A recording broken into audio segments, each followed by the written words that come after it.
Está un día agitado porque estamos presentando también la otra película en Sitges que se pasó hoy, la Sí, nueva. ahí estaba viendo, ¿no? ¿Cómo es eso? ¿Tenés una peli nueva? Ahí lo estaba viendo por Instagram. ¿De qué se trata? Mira, no se trata de nada, eso es lo que ahora es difícil de decir, pero es una película que Se te hicimos. escucha un poco bajo, Ale. Yo no sé si soy yo o... Ahí, O sea, la voz un poco baja. ahí mejor o no. Pero ahí mejor, ahí mejor. Claro, es que metí el teléfono. Tienen razón con los repasadores, entonces. Voy a buscar repasador.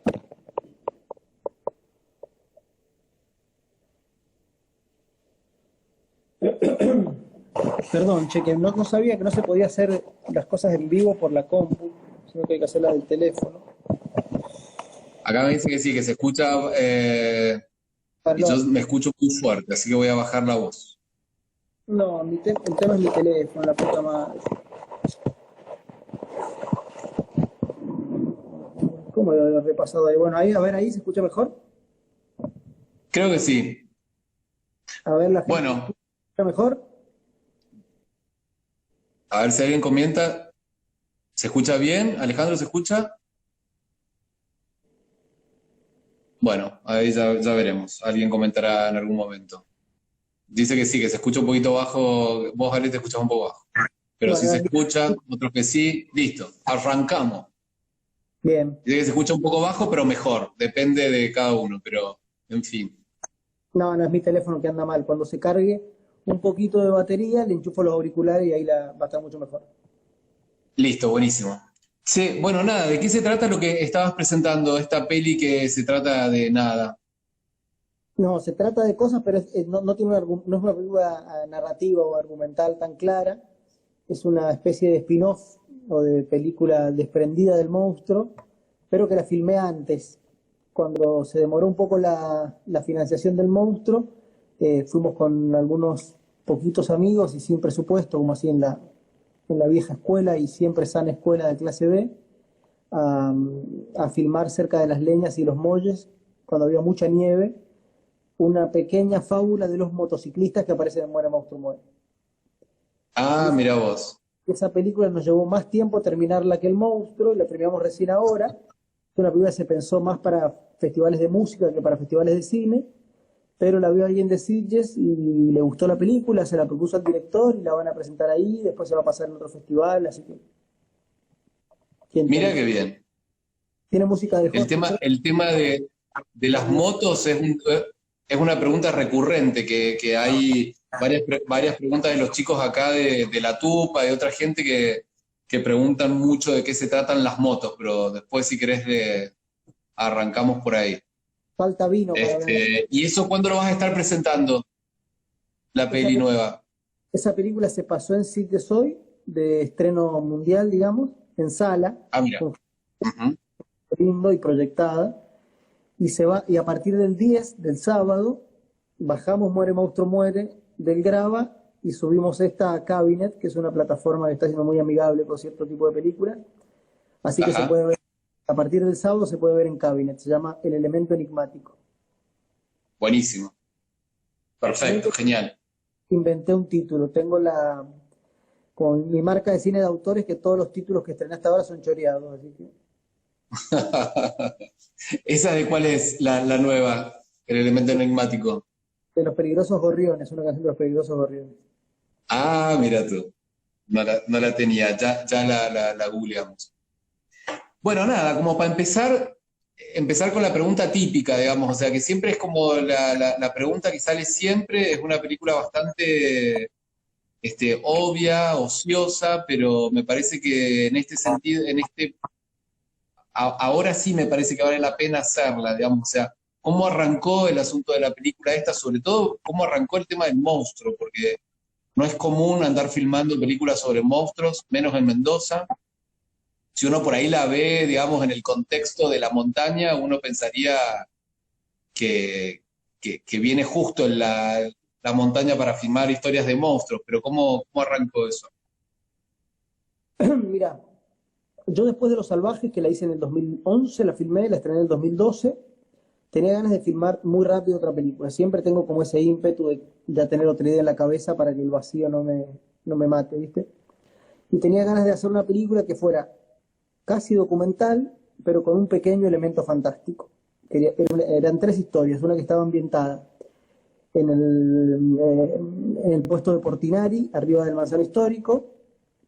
La otra, la segunda parte, estaba ambientada en el Monasterio del Cristo Orante, en Tupungato, que bueno, no se podría filmar ahora puesto que están tras las rejas algunos de ellos.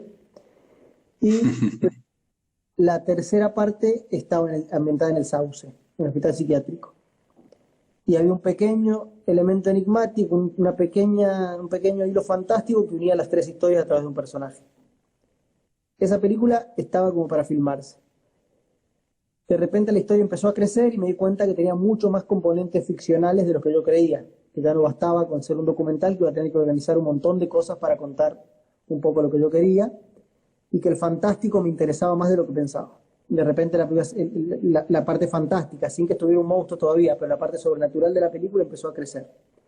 Y ahí se conectó un poco con cierta tradición de cine, fue como mi primer acercamiento a la cinefilia, que son las películas de terror de la Universal, y los monstruos hechos sin intervención digital. Entonces empecé a inventar que había un monstruo en la película. Cuando ese elemento apareció, yo dije, ok, la película es otra, cambió, yo me había enamorado por esos años y de la mamá de mi hija, y decidí pedir una beca al Festival de Cannes para irla a escribir. Supuestamente yo la película ya la tenía escrita porque era un documental, ¿no? Pero me la dieron y en ese proceso, que donde uno tuvo tiempo de pensar, la película fue creciendo hacia otras dimensiones. Encontré productores que se empezaron a interesar por esta película un poco más grande y empecé yo a emocionarme mucho con la idea de tener yo un presupuesto para concretar un sueño casi infantil, que es construir tu propio monstruo a imagen de tu cabeza, con todos los colaboradores que intervienen en el medio, por supuesto, y que eso estuviera puesto en la pantalla, como hacer mi propia película de género monstruo. Y bueno, fue un proceso largo, de casi 5 años entre escritura y conseguir financiación, 5 o 6, y ahí terminó de armarse, digamos, el concepto del tipo de película que iba a hacer. Y después la historia era una película, la primera que te hablo, la parte más documental, tenía que ver con retratar ciertas formas de encierro ligadas a encierros masculinos. Yo quería filmar hombres encerrados, era como una pauta conceptual de la película, una pata conceptual de la película. Eso yo creo que quedó de manera mucho más escondida en Muere Monstruo Muere, pero sí empezaron a cobrar relevancia en la ficción los personajes femeninos. Y cuando yo vendía la película un poco, hablaba creo que ya lo he contado 1000 veces, pero ya pasó un tiempo de que nadie lo escucha. Yo pensaba que el esquema de la película era uno de los planos que no quedaron en la película finalmente, porque no lo pudimos filmar y no lo quise poner digital, que era la laguna del diamante reflejada, ¿no? Y que la película contaba 2 triángulos amorosos. Un triángulo amoroso entre 2 hombres y una mujer, y qué pasaba cuando esa mujer era víctima de este monstruo y pasaba a otro plano espiritual. Moría, básicamente. Entonces, ¿qué pasaba con ese vacío de amor y qué ocupaba ese lugar? Y ese lugar, que podía ser ocupado por la angustia, por un montón de explicaciones que uno puede buscar en la vida misma, en la ficción se me aparecía que tenía que ser representado por un elemento concreto que aglutinara un montón de cosas que le pasaban a los personajes. Y ahí el monstruo cobró como el triángulo invertido, como contar 2 triángulos, el triángulo del romance y el triángulo monstruoso, si quiere. Bien. Ahí el tema del monstruo tiene como muchas caras, digamos, ¿no? Por un lado es esa, el lugar que estás planteando, de un lugar del vacío de lo que queda, pero también se mezcla con el tema también puede ser la sexualidad, también puede ser el lenguaje, también puede ser como un montón de cosas, ¿no? Uh-huh.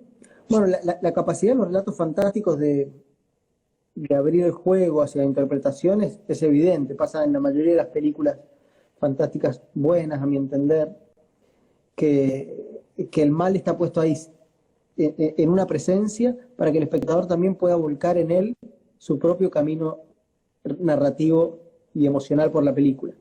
Entonces, coincido con vos en que el monstruo puede... A mí no me gusta pensar que el monstruo representa algo, que es una lectura que se ha hecho de la película y que la reconozco válida, sobre todo en los tiempos que vivimos, que el monstruo es el patriarcado, el monstruo es como Los ojos sin rostro de Frank Yu, o Frankenstein o Drácula, los mitos clásicos, todos tienen más que ver con el melodrama que con otro género.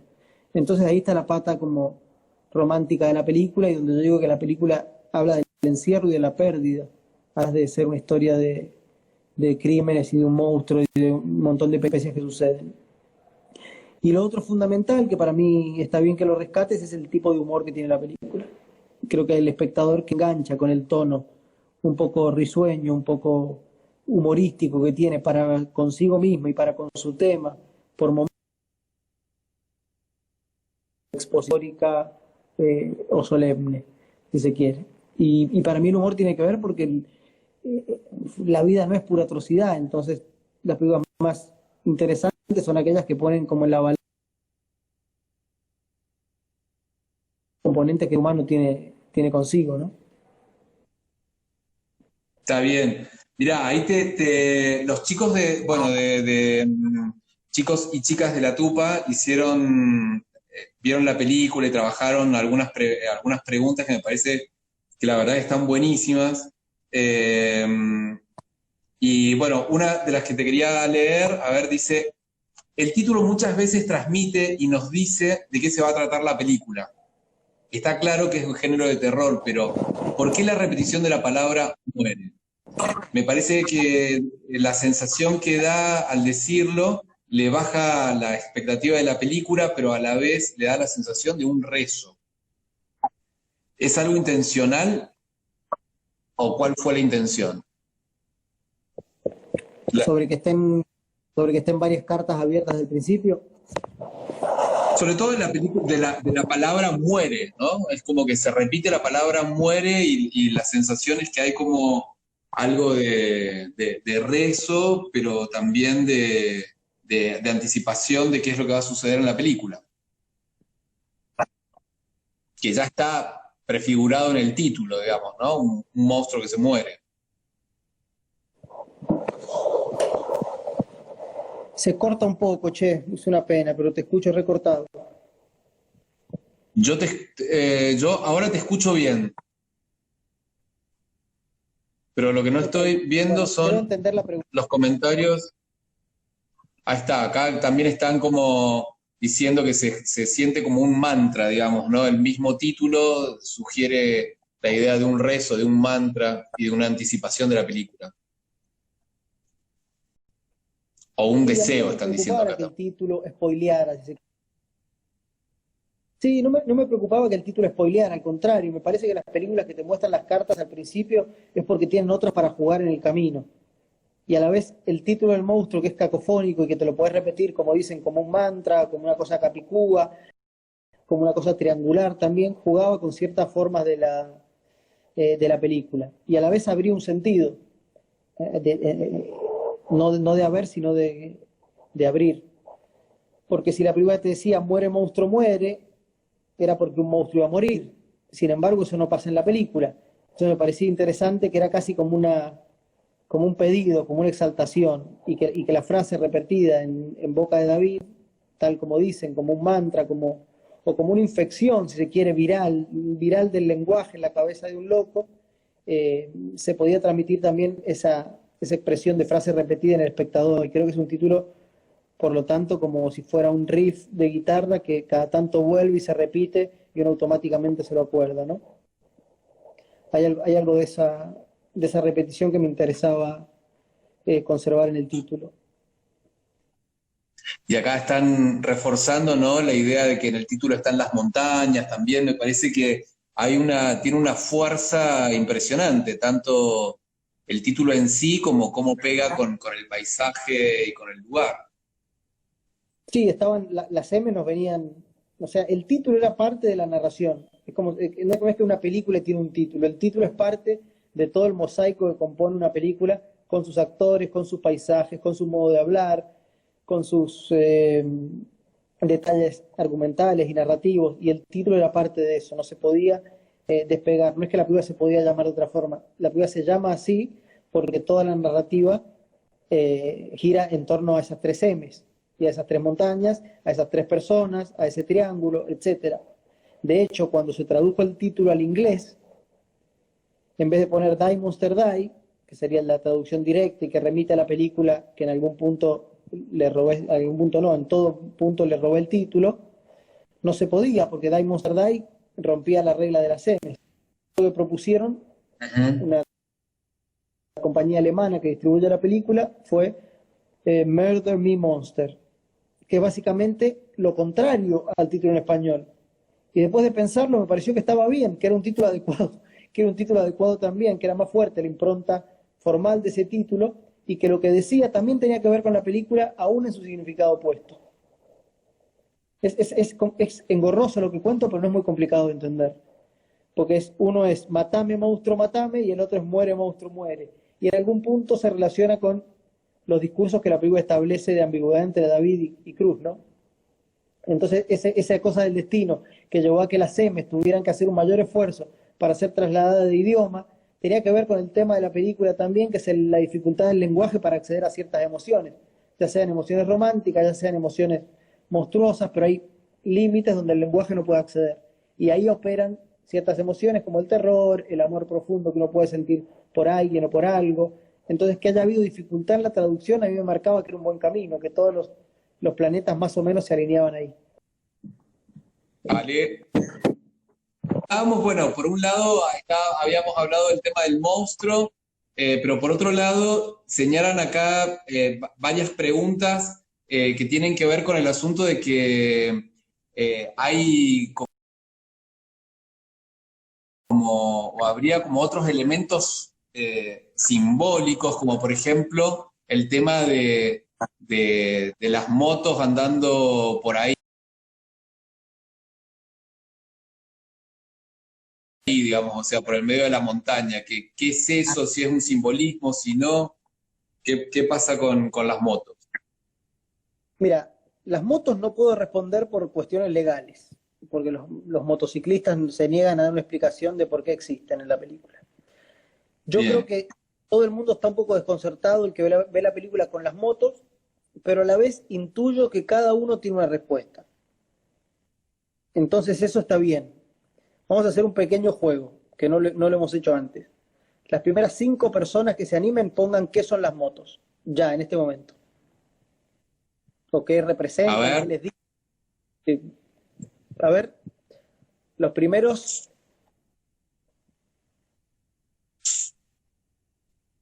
a ver quién se anima. Cinco ideas sobre las motos. Pueden ser equivocadas, las más equivocadas son las más lindas. a ver. Están todos mudos, hay 50 personas que estamos esperando que digan qué son las motos para poder seguir charlando. La urbanidad, ponele, algo que jamás Ahí pensé. está. Valentina dice la urbanidad, ok.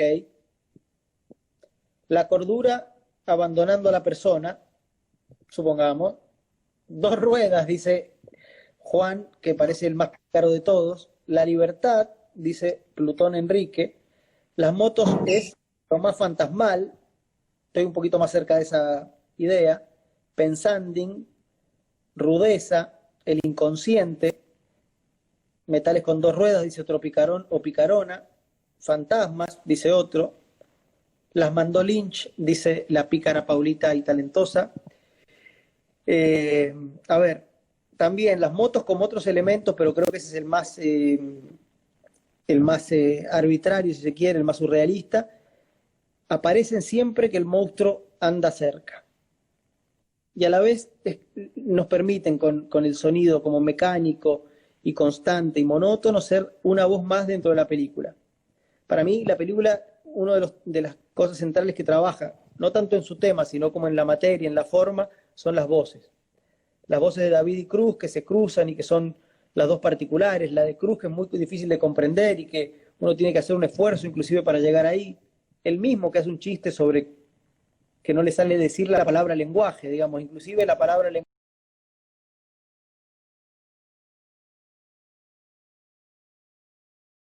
lenguaje, que es la fundamental para hablar de esto, le cuesta decirla. Y bueno, para mí había otra serie de voces más sutiles que trataba de ciertos sonidos de pájaros, los motores de las motos, el paisaje también tenía que tener su propia voz. Eran todas voces como un poco extrañadas, un poco corridas del realismo, si se quieren. Era como que todos los elementos de la película podían tener parte de un coro que, entre comillas, decía cosas. Si le buscan la pata narrativa, hay un pequeño soliloquio de David que está mezclado ahí, que te explica mínimamente qué son las motos. Pero a mí no me interesaba tanto dejarlo en claro como que sea un elemento, un agujero por el que uno pueda entrar y depositar las ideas que acá todos están poniendo. Presagian algo malo, son espíritus. Alguien me dijo son los jinetes del apocalipsis. Otros me dicen son las que están buscando al monstruo, pero al no ser humanos y no tener conciencia, no tener cabeza, no tener mirada, no pueden dar con él. Supongamos que todas las variantes son posibles, entonces funciona.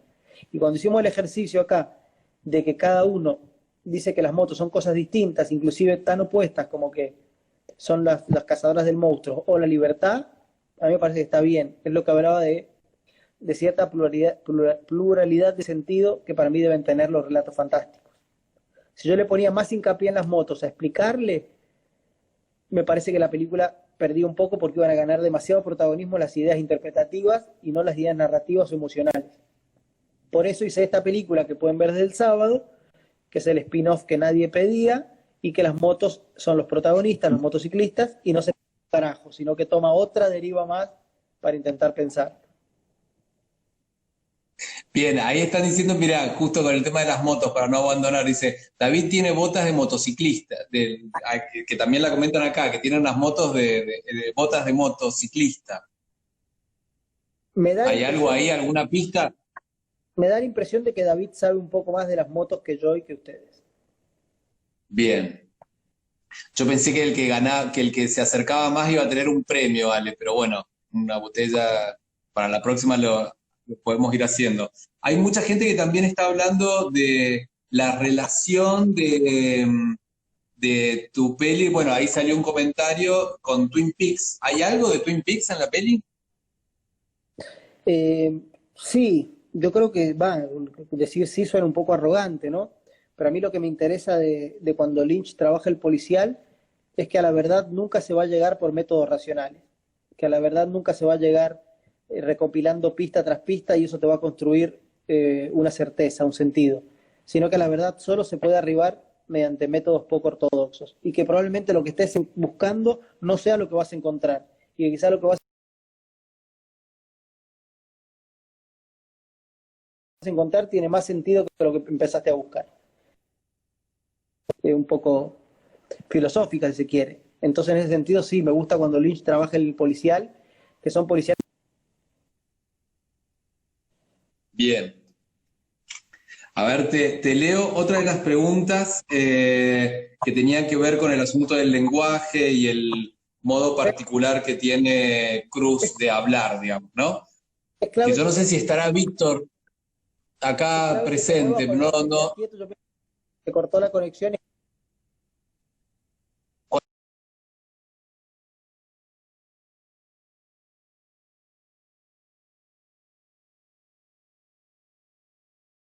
Cuando me muevo, yo ahí te, Prefiero que te muevas. yo ahí te veo, pero bueno. Prefiero que te muevas porque si me da pánico. Dale, dale. Ahí va.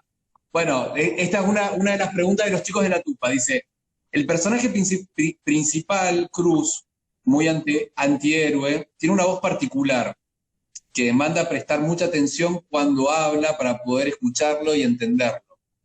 ¿Crees que esta búsqueda de la voz le sumó a la construcción del personaje, incluso con la dificultad para poder comprenderlo? Sí. En principio creo que es fundamental que Víctor sea uno de los protagonistas de la película.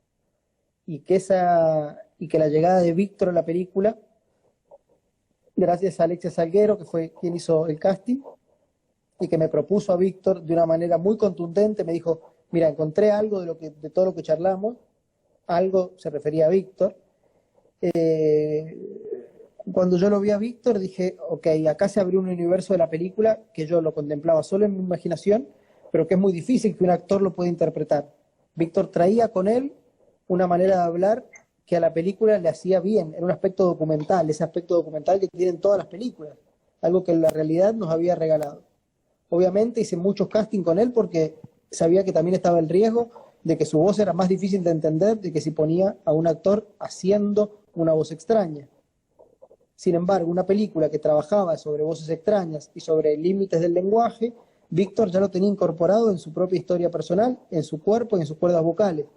Entonces, eso es lo que para mí uno tiene que, como director, estar muy atento a cuando sucede en la realidad, agarrarlo, aunque uno tenga que trabajar más o cambiar las perspectivas previas que uno tenía. Yo no pensaba que el personaje hablara así, pero cuando Víctor vino dije, el guión se tiene que acomodar a la forma de hablar de Víctor y al cuerpo de Víctor. Entonces, yo sí sabía que David tenía una voz rara porque lo conocía Esteban, había trabajado con él, y sabía que su voz es cavernosa y un poco pegoteada y pegadiza, y que te podía cautivar. Y que esa voz de David tenía que cautivar a Cruz. No sabía que Cruz iba a tener esta incapacidad de lenguaje, que en Víctor en la vida real existe, pero que en la película se usa de manera dramática. Entonces una película que hablaba de algo en un sentido conceptual y abstracto, pero que a la vez estaba traído a la pantalla por una persona y porque construyó un personaje a partir de su propia modulación, a mí me parecía fantástico, me parecía un elemento de belleza que yo no podía dejar pasar. Y cuando se lo mostré a Agustina, la productora, a quien tanto queremos, ambos, en un primer momento ella me dijo, ¿estás seguro? Y yo le dije, miralo otra vez, yo me voy a dar una vuelta, estábamos en un lugar afuera de la ciudad, mirar otra vez este casting 2 veces y cuando vuelvo me decís si vos no estás seguro. Y cuando yo volví, ella, sabiendo que si poníamos a Esbaraglia haciendo de Cruz iba a ser más fácil conseguir la plata, me dijo, olvídate, acá está Cruz, vamos para adelante. Y así fue. Aparte que la capacidad interpretativa de Víctor, de todos los actores, no sé, no tengo, ya vamos a hablar de los actores, pero es muy preciso, Víctor, es muy, muy preciso. No es que lo puse ahí porque tiene una voz rara, no, es un actor formidable. Hablemos de los actores. ¿Cómo los fuiste encontrando? ¿Cómo fue? Porque es un elenco mixto, parte mendocino, parte de Buenos Aires. ¿Cómo fue ese laburo, esa búsqueda? Ahí se unió al chat Alberto Moquia. Alberto Moquia es el maquillador y diseñador de maquillaje y de peinado de la película. Y es un miembro de la Academia de Hollywood ahora, así que saludos Alberto, espectacular que estés aquí. Los actores, en principio yo tenía algunos definidos, bueno, tenía definido solo a Esteban, que ya venía hablando con él de la película desde hace mucho tiempo. Y sabía también que iba a trabajar con muchos actores de la provincia, o que era mi deseo que muchos actores de la provincia estuvieran presentes porque sentía que la película también tenía que reflejar un modo de habla, me estoy quedando ya fónico porque estoy gritando porque sé que mi micrófono anda mal. Un modo de habla, ciertas inflexiones de la provincia, etcétera, y dije, bueno, lo primero que hay que hacer es, yo me fui ni siquiera de Mendoza, de Tunuyán a los 18 años. Entonces no sabía qué había en la escena teatral mendocina, en la escena audiovisual mendocina. Entonces, bueno, me junté con personas que sí sabían y que sabían mucho y que hicieron un laburo re grande y muy productivo y me hicieron ver prácticamente a todos los actores o no actores de Mendoza. Yo le dije, no saquen del casting a personas que no tengan experiencia porque para mí es un poco lo mismo, ¿viste? Trabajo a partir de otras cosas que no son la formación actoral tradicional. Entonces ahí pude ver un montón de caras y de gentes y fui como acortando la lista y empezando a conocer a los que más me interesaban y con los que intuía que podían aportarle al personaje algo que yo no podía escribir, que básicamente lo que me interesa cuando busco un actor, que haya algo del espíritu de esa persona que conecte con lo que yo imaginé y que el personaje no le pertenezca ni del todo al actor, ni del todo al guión, ni del todo a mí, que sea de la película, que sea una construcción colectiva. Y ahí, bueno, aparece Tania, aparece Romina, aparece Pancho, y nada, y la película es de ellos, ¿viste? No sé, por ejemplo, Tania, yo quería trabajar una heroína clásica, como es Janet Leigh en Psicosis. Que vos te la presenten, te enamores de ella, y en un momento la perdés. pero que esa cara te tenía que quedar grabada durante toda la película hasta que al final la volvés a ver mínimamente una sobreimpresión y decís, claro, estuvo toda la película acá. Bueno, lo que hace Tania en 25, 30 minutos de película hace que no te lo olvides más. Y bueno, y nada, estoy enamorado de ella, es una actriz increíble. Sí, realmente. ¿Y cómo fue el laburo con los actores? ¿Fue en este proceso de ir adaptando un poco el guión a los Lo mismo que actores? Y, lo mismo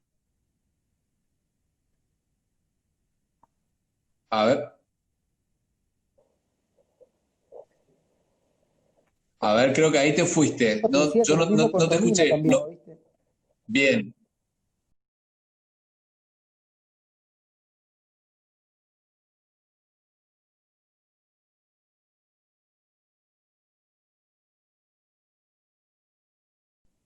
¿Y cómo fue el laburo con ellos, digamos, José, en esta propuesta que tenés vos de lograr un espacio de cruces entre lo que propone el actor, el guión, la película y vos? ¿Cómo lo fueron trabajando? Acá hay un... Tania es brillante, están diciendo, hay un club de fans acá de Tania. Ujú. Y sí, yo estoy de acuerdo que es brillante. Mira, yo no trabajo estrictamente con improvisación, sino que trabajo bastante en lo que serían ensayos, pero que no son estrictamente ensayos de que los textos se digan tal cual yo los imaginé, sino que es de, por un lado, de conocernos como personas, las dos partes, y tener cierta claridad sobre lo que es la película para mí, para que ellos la entiendan, y por otro lado, encontrar un tono, como marcar ciertos límites al actor dentro de los cuales se pueda mover. Generalmente los textos están escritos para ser dichos así. Si se cambian, no me molesta, pero no es la base para mí que el actor pueda tirar cualquier texto. Los textos están y tienen que ser precisos. Lo que más me interesa es que entiendan el tono con el que la película trabaja. En este caso a mí no me interesaba como el desborde emocional de los actores. Quería que estuvieran muy contenidos y que las frases estuvieran dichas de un tono un poco monocorde, para generar cierta distancia, cierto extrañamiento con los personajes, que no tuvieras como una empatía total, sino que tuvieras cariño, afecto por ellos, pero a la vez los miraras también como los bichos raros que son. Entonces lo más importante en ese sentido para mí es que el actor entienda el tono de lo que yo quiero hacer. Después dentro del plano no voy a cortar nunca una toma porque un actor se equivocó de texto o hizo algo que a mí no me gustó tanto. Voy a repetirla y voy a tratar de que los dos nos pongamos de acuerdo. Pero lo que más me interesa es el tono con el que hablan, la manera en la que se mueven, cosas como muy básicas, muy prácticas, ¿viste? Yo venía de trabajar Los Salvajes, casi todos, salvo con Sofía, casi todos eran pibes sin experiencia o casi sin experiencia, y que la forma de trabajo era muy parecida, ¿viste? Algunos actores requieren mayor explicaciones y mayor tiempo,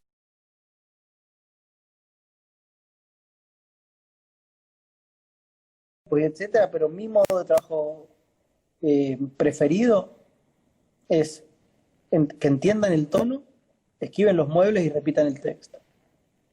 No es fácil, ¿eh? Son muchas cosas a la vez, ¿no? Es difícil hacerlo, ¿no? Pero, Sobre todo el y, tono, ¿viste? Entiendan que el personaje se mueve dentro de ciertos parámetros, que no se puede ir para cualquier lado, porque eso ya se trabajó antes. Entonces cuando llegamos al set creo que ya todos sabemos más o menos de qué hablamos, de ese personaje. y el tono, ¿a qué te referís? Obviamente tiene que ver a buscar el tono que tiene la película. La película tiene como un tono de diálogos muy como bajo, digamos, o sea, no... en cuanto se puede evitar, o sea, por ejemplo, me acuerdo de la parte en que Víctor encuentra a David y se produce un encuentro y de silencio total, y hay muchas cosas que vos las vas resolviendo también sin diálogos, ¿no? Con ese tono extremadamente bajo hasta llegar al silencio. Sí, para mí una paleta de colores del encuadre tiene el mismo tono, tiene los mismos acordes, la misma melodía, etcétera, que el tono de voz de un actor, que la cantidad de veces que respira, etcétera. Son todos pequeños elementos o mayores elementos que hacen de la armonía, de la búsqueda de la belleza de ese encuadre que tiene su sonido. A eso me refiero con tono. que todo esté organizado en torno a una línea rectora. Entonces quiero que el actor entienda eso y entienda también que es parte de una serie de elementos que el director, junto a la gente que colabora, que sabe más que él, trata de hacer rimar, de música con ello para que todo esté organizado en una cierta melodía, que no sean elementos dispares. Y eso, que entiendan que son parte de un encuadre que los contiene, pero que los excede también. Y bueno, ahí los actores me van a Bien, explicar un poco, tienen su teatro para hacer lo que tengan ganas. y yendo al tono que de alguna manera nos lleva al ritmo y ese tipo de cuestiones, respecto del montaje, ¿cómo fuiste, cómo lo laburaste, cómo fue tu trabajo ahí? Me perdí porque estaba leyendo los comentarios. ¿Qué me dijiste? Acá te están diciendo que usted es un compositor, señor Barbudo, le están diciendo. No, yendo un poco a esta idea de los tonos y de toda ese asunto, o sea, nos lleva a pensar en la edición, digamos, ¿no? ¿Cómo fue tu trabajo de la edición, tanto de, obviamente, la parte de sonido como la de imagen? Lo que decís es así, es un problema de montaje, estrictamente es un problema de montaje. Como se montan después los planos, eso yo lo vivo como desde el primer momento en que se compone un encuadre, en que se dirige un actor, en que se elige cómo pega la luz. Es un proceso de montaje interno del plano. Y yo sé más o menos cómo son intuyo cómo va a ser el montaje y el ritmo de la película, y quiero que dentro de ese plano, como si fuera eh, no sé, las formas que toma la naturaleza donde se replica el mismo parámetro, ¿cómo se llama? Que se replica el mismo parámetro en escala minúscula y en escala mayor, ¿no? Yo más o menos entiendo cómo es el ritmo de la película, el tono de la película en general, e intento que cada cuadro contenga esos mismos elementos de composición que el resto de la película. ¿Cómo se llama? A ver, algunos de los comentarios, cuando los patrones que se tienen en la naturaleza así, cuando uno es escalonado. Bueno, ya nos va a decir Esa acá. no, seguramente. ¿Y eso cómo lo vas laburando también? ¿Con la música a la par, digamos? O sea, vas trabajando también con la persona que va haciendo la música. ¿Qué data le tirás al montajista, al que te hace la voz de sonido y al músico?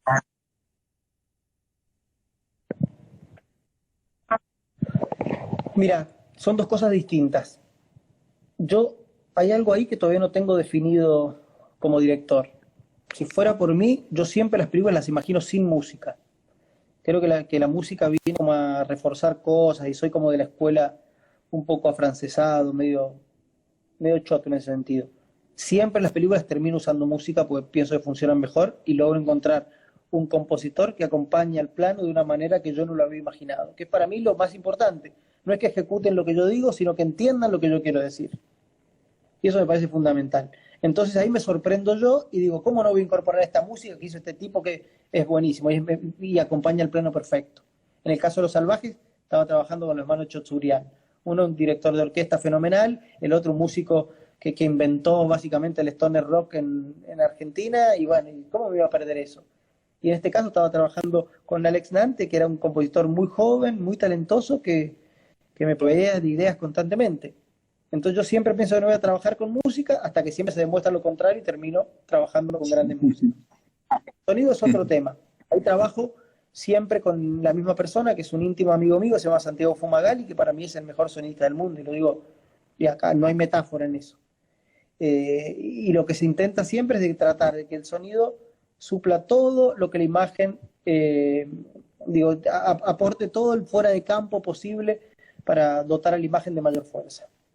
Entonces trabajamos en este sentido, más que en otros momentos, un sonido, si se quiere, expresionista, donde había muchas capas de sonido dando vueltas, mucha vuelta por los parlantes, en el caso de la proyección en 5.1, y que tenía que ver con el trabajo sobre las voces en primer lugar, que estuvieran en primer plano y que fueran generando una especie de hipnosis o de virus, como hablábamos, que el lenguaje sea como algo que te puede poseer, que las frases se puedan volver materia, como dice la Biblia, que el verbo se hace carne, y que a la vez el sonido estuviera trasladándote una atmósfera que no tuviera que ver estrictamente con lo que estás viendo en el plano.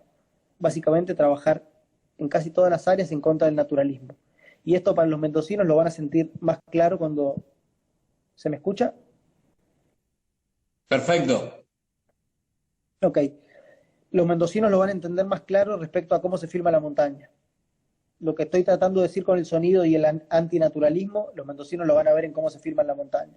Yo no quería filmar la montaña del Manzano Histórico, no quería filmar la carrera de la manera en que uno la ve y tanto le agrada cuando va a hacer un picnic, sino que lo quería filmar una montaña extrañada, la montaña que te pega en algunos momentos que te fuiste solo a acampar o que te pusiste en pedo y te metiste a la montaña con frío, como la experiencia más fuerte de esa relación del hombre con la naturaleza.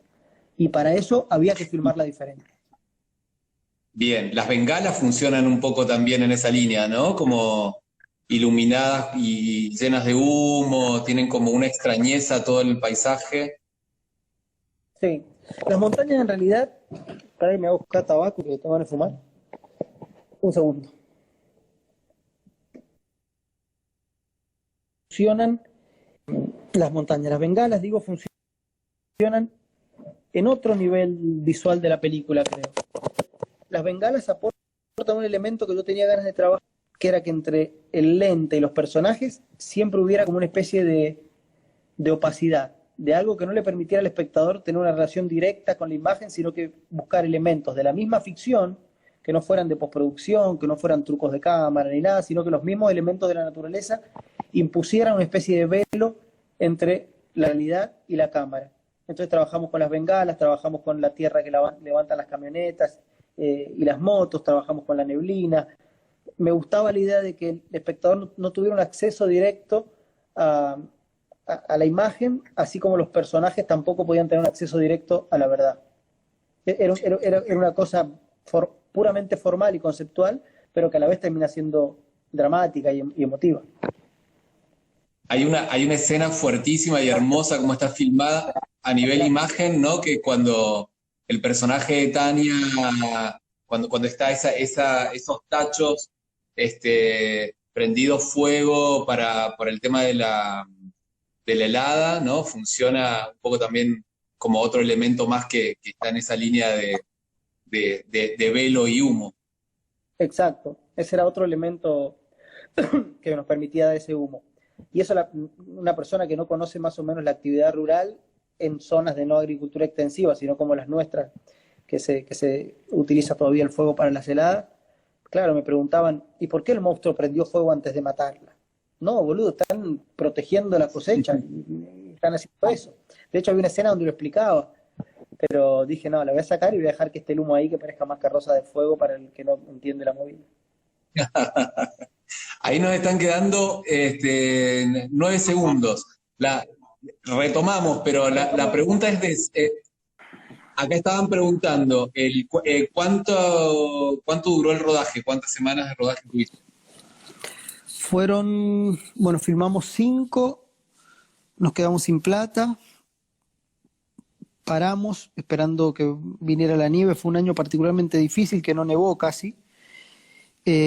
Juntamos un poco más de fondo y volvimos a filmar. Creo que en total no llegamos a 8, pero fueron 7 o un poquito más de 7 semanas. Cuando Bien. dije corte el último día en Tupungato, y esto no es broma, es misterioso como deben ser las películas, cuando dije corte, viene, no sé, Agustina o alguien y me dice, che, Ale, se acaba de largar a nevar. Ya todo el mundo estaba saludando, descorchando la cerveza de fin de rodaje, todo, y yo diciendo, ¿podemos seguir filmando un poco más? Me dijeron no, y yo entendí que no se podía y estaba bien así. Estuvimos esperando nieve toda la filmación y esa noche se pegó una nevada de la san puta, todo Tupungato cubierto de nieve y nosotros en un boliche ahí festejando.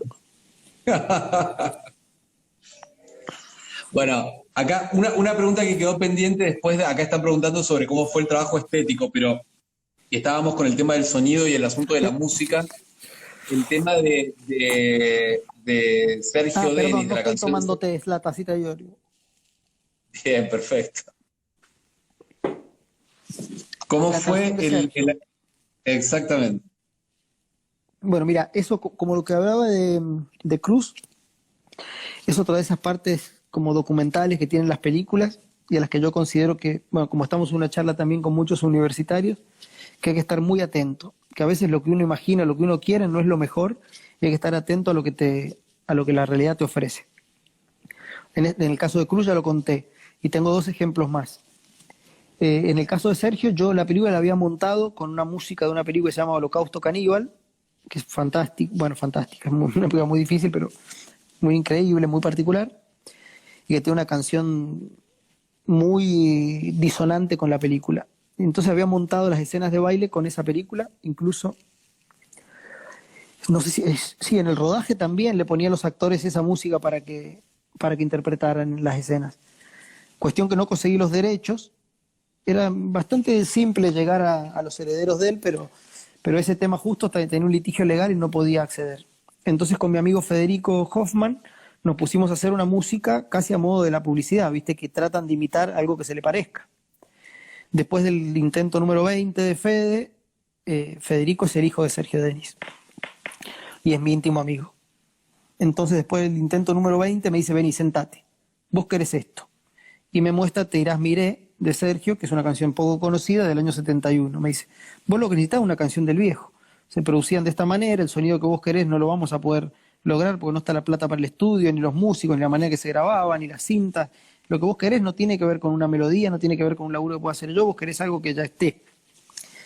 Y yo me dio mucho pudor, porque claro, el hijo de Sergio Denis le deben romper la bola todo el tiempo con y tu papá, y tu papá, y tu papá. Entonces le dije, bueno, déjamelo pensar, Fede, déjame que sea un plan B. Y él a los días me llamó y me dijo, che, dejate de bordearme y que no sea un plan B, es tu plan A, déjame que hablo con mi viejo. Entonces le dije, tenés razón, Fede, quiero usar esa canción de ser posible. Fede habla con su papá nos da el ok por el mínimo de Sadaí, que es Sagay, y bueno, y la canción está en la película, y como si la película no era lo mismo sin Víctor, sin Esteban, sin Tania, tampoco la película es la misma sin la canción de Sergio. Y a la vez volvía a algo que era una cita cinéfila, volvió a algo mucho más de la tradición popular argentina. Entonces yo ahí dije, bueno, acá una idea a mí que yo no tuve, sino que la realidad me lo ofreció, es mejor de lo que yo podía pensar. Y en ese sentido es que creo que todos los directores tienen que estar atentos a esas cosas. Y cuando yo escuché esa grabación dije, claro, la música popular era otra cosa en otro momento. Y los artistas que estaban trabajando en la música popular también trabajaban en la vanguardia.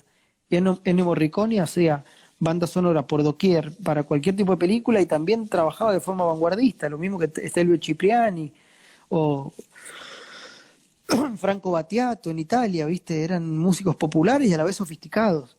Algo que me gustaría que la película sea en algún punto si me pongo vanidoso, ¿viste? Entonces, y lo mismo que te decía el otro ejemplo, había un día que en el plan de rodaje decía paisajes, donde yo quería tener la libertad total de no tener escenas que filmar, sino que quería tener menos equipo técnico, que el resto descansara, y yo irme con un par de camionetas y equipos a filmar picos de montañas, encontrar M's, filmar planos vacíos, etcétera, con Cruz. Ese día que vamos a la carrera, que es para mí uno de los lugares más bonitos que tiene Mendoza, hay una niebla que no deja ver a 10 metros. El equipo desesperado, porque dice, es el día de paisajes y no se puede filmar un puto paisaje porque no ves ni un árbol a 10 metros. Bueno, ¿qué hacemos? Repensamos lo que estaba y lo adaptamos a lo que hay. Porque lo que hay seguramente nos dé una escena que no está en el guión y que después vamos a ver cómo la metemos. Así que mientras haya niebla, porque sabemos que la niebla, todos los estados climáticos son caprichosos y se pueden ir como vinieron, aprovechamos y filmamos la niebla. Una vez que hemos cambiado todo el plan de rodaje, la niebla se fue. Y volvimos a lo otro y quedó algunas cosas inconclusas, otras no, pero tuvimos unos planos magníficos de la niebla tiñendo el lente. Eso es lo que digo que toda película tiene un componente de azar y de documental al que hay que estar muy atento, ¿viste? El director no hace nada en las películas, no hace nada. O sea, trabaja con gente que sabe mucho más que él en todas las áreas. Lo único que tiene que hacer uno es ordenar las ideas que uno tiene en torno a las emociones de las personas y a lo que la realidad de la luz, de un paisaje, de un actor te puede dar. Esa es la habilidad que tiene que tener un director. Si no sabe hacer nada, es un inútil. Yo no sé manejar ni la cámara, ¿no? Si me decís que pongo un trípode puedo tardar 20 minutos para hacer la burbuja, ¿entendés? Soy un incapaz técnico, pero a la vez me considero con cierta sensibilidad como para poder comunicar lo que alguna vez imaginé. Ahí recién estaban hablando del laburo estético en general, cómo lo fuiste laburando, calculo que también tiene que ver con el asunto de los colores. Bueno, ya hemos hablado bastante, pero ¿hay algo que te quede ahí dando vueltas? Creo que solo hemos hablado de eso en esta charla. Yo Que creo que sí. la estética no es solamente eh, lo que se llamaría como se pinta un plano, digamos, que la estética es todos los elementos que componen un film, incluyendo a los actores, incluyendo el detrás de cámara. Todo eso, todo ese manejo de los elementos es lo que hacen de la estética de una película. Después sí, cada área tiene sus condiciones. Por ejemplo, yo decía a Julián esto de los velos, de que tratemos de buscar elementos que estén entre la cámara y el lente y que nos vuelvan más difusa la imagen. Había también un tema con los centrados, con que todas las imágenes, generar con el paisaje que tiende a ser algo que te dispara la mirada hacia afuera, digamos, que te abre el campo visual, que te lo cerrara. Cómo filmar un paisaje de manera claustrofóbica. Entonces ahí aparecieron las repeticiones, los espejados, las luces que están sobre el personaje en el centro del cuadro y se vuelven más difusas hacia afuera. Todo eso llevaba a que la mirada estuviera concentrada en el centro del cuadro y que eso te generara como cierto agobio, cierta idea plástica del encierro que estaba en la narrativa. Y lo mismo con la paleta de colores, saber que los rojos no iban a ser nuestro color principal, pero que cuando había un rojo se tenía que destacar respecto a los otros, por ejemplo. Bien. Una pregunta recurrente que está apareciendo acá en las preguntas en Instagram y también en las preguntas que hicieron desde la Tupa es la caracterización del monstruo, digamos, ¿no? ¿Por qué tiene ese aspecto y por qué la decisión de lo sexual tan presente en el monstruo? Preguntan. Lo sexual para mí tiene que ver con cierto grado de diálogo que propone la película entre lo que culturalmente tenemos asumido como lo que es bello, lo que es normal, lo que es ordenado, lo que es estético, todo entre comillas las palabras, ¿no? Y el monstruo yo quería que tuviera como una discapacidad en sus partes, digamos, que si bien había armonía en muchos elementos de la película, el monstruo no lograra consumar del todo una forma definida, también en su sexualidad. Y en su sexualidad me refiero a que culturalmente pensamos que el sexo tiene como un valor, para algunas personas supremo, para otras personas un agregado innecesario, etcétera, que es la de crear vida, la de dar reproducción. Para la naturaleza tiende a ser así también, la naturaleza no humana, llamémosle, o no cultural. Eh, entonces me parecía que el monstruo, teniendo una sexualidad aberrada y aberrante, que estuviera corrida de lugar, le iba a dar como una potencia política a la película, porque en una película que, además de todo lo que hemos hablado del lenguaje, también habla sobre ciertos, no sé, ciertos cuerpos no tan hegemónicos respecto a la belleza, el monstruo debía ser un cuerpo más extraño, tanto como los actores. Por eso también decidí trabajar con un monstruo analógico y no con un monstruo digital. Primero por una convicción estética y un gusto cinéfilo, si se quiere, de que para mí los monstruos hechos artesanalmente tienen más vida útil que los monstruos digitales. Uno ve hoy los monstruos de La Cosa de Carpenter y te siguen impresionando más que cualquier tontería que se le ocurra al diseñador de monstruos de Stranger Things. Porque el monstruo digital básicamente puede hacer cualquier cosa. Yo le decía, haciendo broma, le decía primero a Emiliano Dalmau, que fue el primer gran colaborador para hacer este monstruo, otro artista mendocino que admiro mucho y que fue la persona que me dio, debo decirlo, la idea de la M invertida en el medio, así que debía decírselo personalmente. Y luego con los franceses que terminaron haciendo el diseño del monstruo, yo hacía la broma de que quería un monstruo anticapitalista. Es decir, un monstruo que no fuera capaz de hacer todo y que tuviera todos los superpoderes de lograr lo que quería, sino que tuviera ciertas limitaciones, que tuviera una cosa que hiciera más o menos bien y que el resto fuera una suma de defectos. Un cuerpo que no puede moverse del todo, que suena un poco, que parece un poco imperfecto, pero que de repente tiene un instante de magia. Y por eso también es la decisión de mostrar, bueno, ya supongo que todos vieron la película, pero sobre el final, al monstruo sin ser monstruo, sin mostrar su monstruosidad. Un monstruo que está al pedo caminando por ahí por los paisajes de Malargüe. Bien. ¿Y el monstruo es todo, o sea, tiene algo de digital o es todo, El monstruo era básicamente unas valijas de que pesaban 70 kilos. Era un traje para un actor que había trabajado con André Téchiné y que terminó en la caverna de la bruja portando un traje de monstruo. Eh, Tenía un traje que tenía su reemplazo también y tenía 3 cabezas diferentes. Una completamente inmóvil y ciega, otra inmóvil pero que podía ver, y otra que tenía todos los motores para mover el animatronic de la boca. Esas se iban usando en distintas etapas. Y por otro lado, tenía el elemento de la cola, que es el único componente digital que tenía, porque llevaba sobre todo mucho laburo de gente para cada plano, y ya era demasiado difícil mover los animatronics, que requerían de 3 o 4 personas para activar los joysticks para mover los motores. Si hacíamos una cola que fuera de títeres, digamos, que era lo que había que hacer, que tuvieran miles de hilitos y un equipo grande de personas moviéndola, era mucho, mucho, mucho el gasto comparado con hacerla digitalmente. Así que la cola, le contamos a los que están escuchando, es el único elemento digital que tiene el monstruo. bien. Bueno, nada, como para ir, no sé si hay alguna pregunta Se más. sumaron casi todos otra vez, qué alegría, che, un montón de gente, Sí, buenísimo. hay un montón. Bueno, ahora que pregunten directamente, ¿no? Nosotros dejamos de chamullar y que pregunten o que se respondan. Mejor que respondan así que pregunten. Que digan quiénes son las motos. Bueno, el monstruo finalmente era un actor francés, hablaba en francés el monstruo. El monstruo hablaba en francés, exactamente. Por suerte tenía un Bien. asistente de dirección que hablaba muy bien francés, y yo que si puedo mentir en tantas cosas, también puedo mentir un poco con el francés.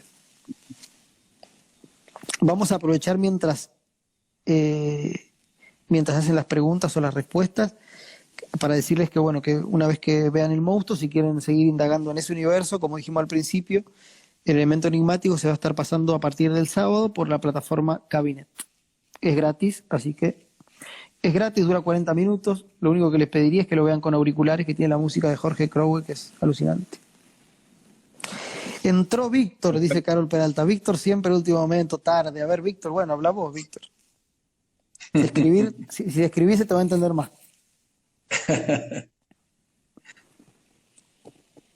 Bueno, no sé si hay alguna pregunta más. Ahí ya están preguntando obviamente por la última película. Ya hiciste la invitación también, pero no sé Y quiero decir si... que Fede me pasó las preguntas que habían hecho, y sin haberlas preparado sí las leí con atención y me parecieron súper interesantes. Está bueno que en estos momentos, incluso que es difícil hacerlo, esto sería un Q&A.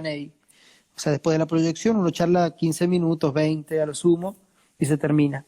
Bueno, una de las cosas buenas que nos permite esto es estar acá charlando 1 hora y media, no sé qué, y, y pensar que siguen siendo espacios de resistencia y de pensamiento, apoyar los festivales que se hacen en cada ciudad, darle bola, ir a las funciones, aprovechar lo que da, porque si no estamos cada vez más cerca de repetir el algoritmo nosotros también, ¿viste? De ser nosotros el algoritmo y pensar como nos dicen que tengamos que pensar, y que no nos guste algo o que no nos interese algo porque no nos guste. Y es algo que no nos guste nos interesa más que algo que nos gusta. No sé, los festivales de cine siguen ocupando un lugar por sus programadores, por la gente, creo yo. Bueno, ahí estamos hablando ahí de festivales de cine, estamos haciéndole fuerza al Grava para, para tener la nueva versión en marzo del año que viene. Vamos a ver de qué manera, obviamente va a ser como una cuestión más virtual que otra cosa, pero bueno, ahí estaremos. Ahí Estaremos preguntaban tratando de algo, estar, ¿no? quería saber si intencionalmente hay personajes queer coded. Eh, Creo que sé lo que quiere decir, o sea, como traducción, pero creo que no sé tanto qué quiere decir la pregunta, y prefiero una respuesta que una pregunta en ese caso. Acá ¿Quién hay la otra hizo? pregunta también. Gui, no me leo bien. 40 años, anteojos. Bueno, acá hay más preguntas, ¿eh? ¿qué tal el metamensaje? Supongo el metamensaje psicológico. El monstruo como una metáfora de la psicología oscura. Bueno, hemos hablado un montón del monstruo, ¿no? Igual es la pregunta creo que es más enroscada que cualquier metáfora. La psicología oscura, que es... Julián, decime lo que pensás vos mejor. Yo estoy dispuesto a escucharlo. Andrés Gersi me debe un dibujo. ¿Qué historia quedó Ahí afuera te en la está edición? preguntando qué quedó afuera de la edición, qué historia. Bueno, de alguna La, manera la la peli esta que está. No, y la fundamental es que se desarrollaba más la relación entre Sara y la psiquiatra. Hay una relación ahí que se intuía, una relación amorosa, y la saqué porque estaba súper buena la escena, estaba bien filmada, estaba bien actuada, pero de guión cumplía los deberes, casi que pedía disculpas por ser una película sobre femicidio hecha por un varón. Me pareció que era un poco de cagón poner esa escena, como atajarse antes de que la película saliera a la luz. Mira, Y después la película tiene dos escenas que me encantaría filmarlas alguna vez, que no me dio... Una que voló antes de incluso del plan de rodaje, que tenía un largo prólogo que transcurría en Siberia y que era la estancia que Dostoyevsky permaneció encerrado, condenado a muerte, y su escape. Pero Dostoyevsky estaba interpretado por David, Cruz interpretado a otro personaje, era como una peliculita de 20 minutos con la que empezaba, que después no tenía mucha relación con el monstruo, pero que me gustaba un plano, que era que había unos Siberian Husky tirando un trineo y de repente decía Siberia al principio y todo, y se cruzaba con un cartel que sin anticiparte nada te decía bienvenidos a Mendoza. Así empezaba la película. está muy bien. Acá están preguntando, como para terminar, siempre las preguntas del final tiene que ver con los próximos proyectos, en qué andás, estás escribiendo, qué estás haciendo. Eh, Estamos escribiendo con Agustina Jambi Campbell, que hasta ahora fuimos productora y director, ahora somos co-guionistas, una adaptación de Las aventuras de la China Iron, la novela de Gabriela Cabezón Cámara. Así que Ujú. si Dios quiere vamos a poner en marcha eso, a ver cómo se financian esas películas hoy en día. Mira qué bien. Bueno, no sé, ¿alguna pregunta más dando vueltas por ahí? Ale, ¿algo Acá más que quieras comentar? lo del queer dice acá con características homosexuales. Me pareció notar que el superior de Cruz tiene actitudes queer y hacia el final también admite ser el monstruo. Bueno, yo no entiendo queer como homosexual. Queer supongo que quiere decir extraño y fuera de la norma. Si preguntas homosexualidad concretamente, hay algo en los modos de fumar del capitán que yo trabajé con él para que fueran un poco extraños. Lo hice fumar como un personaje de una película francesa a un tipo que está curtido en la montaña desde hace años. Entonces creo que ese detalle le puede sumar algo de lo que decís, pero no entiendo queer como, en lo personal, creo que queer no es homosexual. Va, que en lo personal no, en la definición técnica, ¿no, Federico? A ver, la verdad es que no sé exactamente cuál es, o sea, el queer sex, qué es, lo otro no lo sé. Pero acá otra pregunta es, bueno, y fuma además cigarrillos mentolados, ¿no? Es como ahí en la montaña, fumar cigarrillos Y no, mentolados, te y, miran raro. y fuma como Julebeck. Si usted mira una foto de cómo fuma Julebeck, yo le dije, fuma como él. Y fuma entre el anular y el mayor. Fuma en el centro de la mano. Mira vos. Fumar así es como Hollebeck me parece una incorrección política por ahí hasta más grande que la del monstruo, digamos, ¿no? Que ese monstruo. A mí me gusta Acá mucho está, cómo fuma Julebeck y cómo fuman las chicas de la Nouvelle Vague, también me encanta. Que fuman con el centro del bien. labio y no con el costado.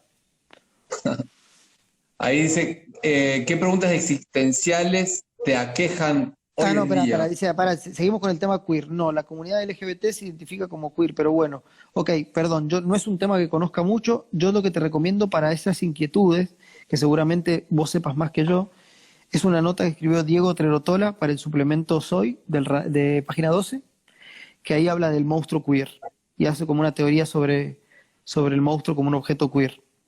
Así que creo que ahí va a estar mejor orientada la respuesta a lo que yo puedo decir, que creo que conozco menos, que tengo menos información del tema que vos, que seguramente me puedas aportar más vos que yo a vos. Sí, acá hay como más cuestiones respecto de, o sea, acotaciones respecto de lo queer. Acá estaban hablando de preguntas existenciales, de cuáles son las preguntas que te estás haciendo ahora. ¿Cómo ponerle límites a mi hija? Es verdad, es una pregunta muy existencial. Sabemos que no va el chirlo, sabemos que hay que gritar lo menos posible, sabemos que la autoridad se tiene que preservar, y en el medio uno no sabe cómo. Creo que esa es la gran pregunta existencial de hoy, cómo hacerle entender ciertos marcos. Y en el medio de la pandemia, digamos, ¿no? Que todas esas preguntas Sí, está podrida del padre y de la madre ya. Bueno, Ale, no sé si tenés ganas de agregar algo más. No, simplemente si alguno tiene ganas de decir, tengo un 12% de batería y terminamos. A ver si hay alguna de las preguntas que quedó atrás.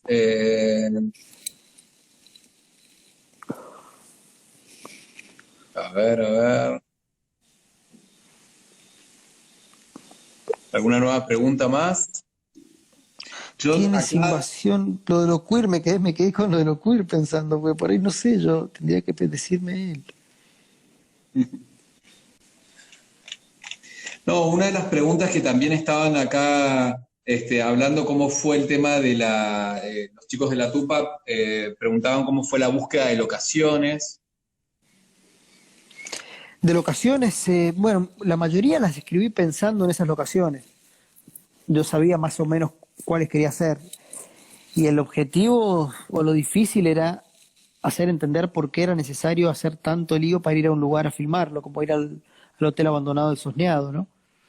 Es decir, por qué viajar 8 horas para filmar 4 en una jornada de 12 y de modo tan riesgoso en pleno invierno con los caminos congelados. Y bueno, ¿por qué? Porque si no, ese plano no existe y ese hotel no se vería de la forma en que se ve en la película. Y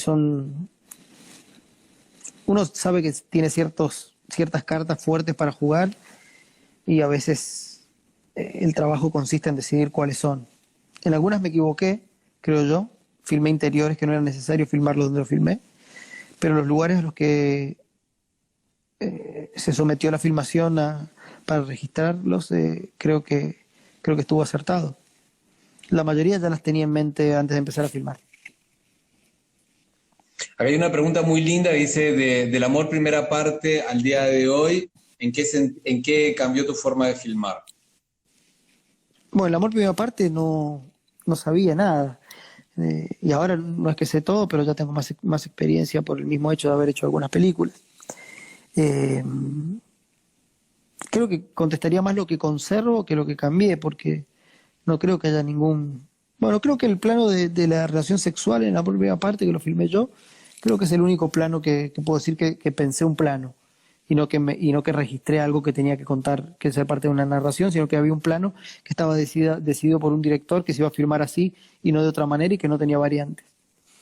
Lo que sí conservo, creo, es que lo heredo también o lo tomo de Mariano, Ginasi, del Pampero en la actualidad también, que cierta idea de conformar un grupo humano fuerte para encarar una filmación y que las relaciones humanas tienen que estar al mismo nivel de excelencia, poniendo la palabra entre comillas, para que tenga mucho sentido, eh, que los planos que uno filma, que en una filmación son fruto de las decisiones humanas que uno también toma respecto a cómo se relaciona con las demás personas.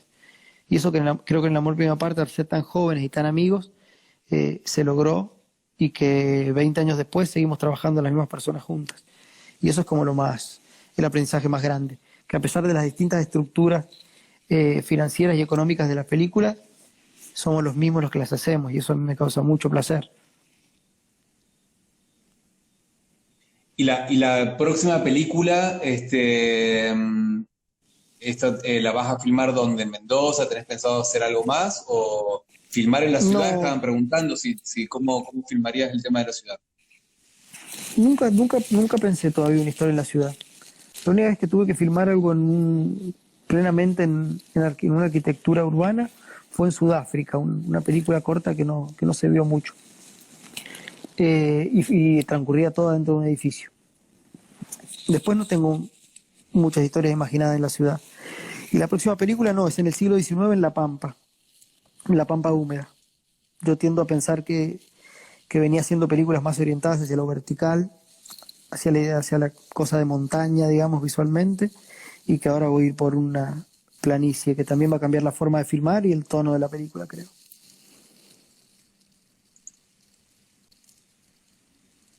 Muy bien. Bueno, no sé si queda alguna otra pregunta. Acá te preguntan si tenés tu propio barco de Herzog. Y es muy grande el barco de Herzog, no podría, pero hubo algunos momentos así que rozaron la épica. Gente que no tenía que hacer ese trabajo y que de repente nos encontramos picando 250 metros de hielo con unos palas y unos picos para hacerle huella al camión y que no se desbarrancara yendo al sorneado. Eso puede ser como un elemento así. Igual hay varios. Creo que los que más sufrieron en ese momento fueron, no en ese, digamos, en la película, en el rodaje más extremo, fueron los actores, que tenían generalmente poca ropa, o Esteban estaba en muchos momentos desnudos a temperaturas muy bajas en la zona de Tunuyán, pero la parte más húmeda, como ahí cerca del Topón, de Escorihuela, que es una corriente muy fría en esa zona de heladas muy fuertes, y bueno, filmábamos con él casi desnudo y creo que fueron los que más padecieron, si se quiere, esa forma de filmar extrema. Y después sí, hay algunas anécdotas, pero también los productores y los abogados no dejan contarlas. Bueno, Ale, nada, buenísimo. Mil gracias por la charla y bueno, por la peli. Vamos a ver tu nueva película. Mira, justo coincidió pegar una película con la otra. Así que nada, un abrazo grande. Nos veremos pronto, espero. Que andes de vuelta por acá y que todo vaya bien. Dale, Así que, hacemos un fade entre las dos películas, ¿no? El sábado, el que se quedó con ganas de ver Muere Monstruo Muere, la ve y después se quedó con más ganas todavía de seguir, puede ver la otra. muy bien, perfecto. Dale, Bueno, y debemos Ale. decir, cuando hablamos de los inicios de la cinefilia, que mucho tiene que ver con el cine universidad y con la presencia tuya y de Laureano en mi formación.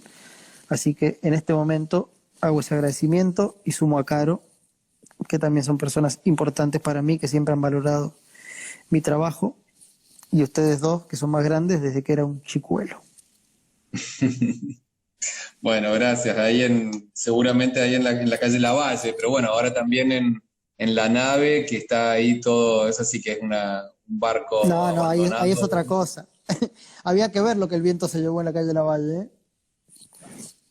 No, las películas, sobre todo las películas de Cronenberg, copiadas de un VHS a otro VHS y eso conectado en una pantalla gigantesca. Si te basaste un poco en esa mirada de las películas de Cronenberg, que eso está de algún modo en Muere Monstruo Muere, tremendo. De ahí la idea de la niebla, ¿no? De ahí la idea de un velo que no se puede ver la película, de lo mal que se veía. Sí, y se escuchaba peor. Y se escuchaba peor. Bueno, y ahí Víctor tomó un poco también esa manera de hablar, digamos, o sea, de la película que se trata de grabar. Bueno, muchísimas gracias, che. Dale, abrazo grande. Gracias a todos por estar ahí. Un placer. Chau, chau. Gracias. Chau. Chao.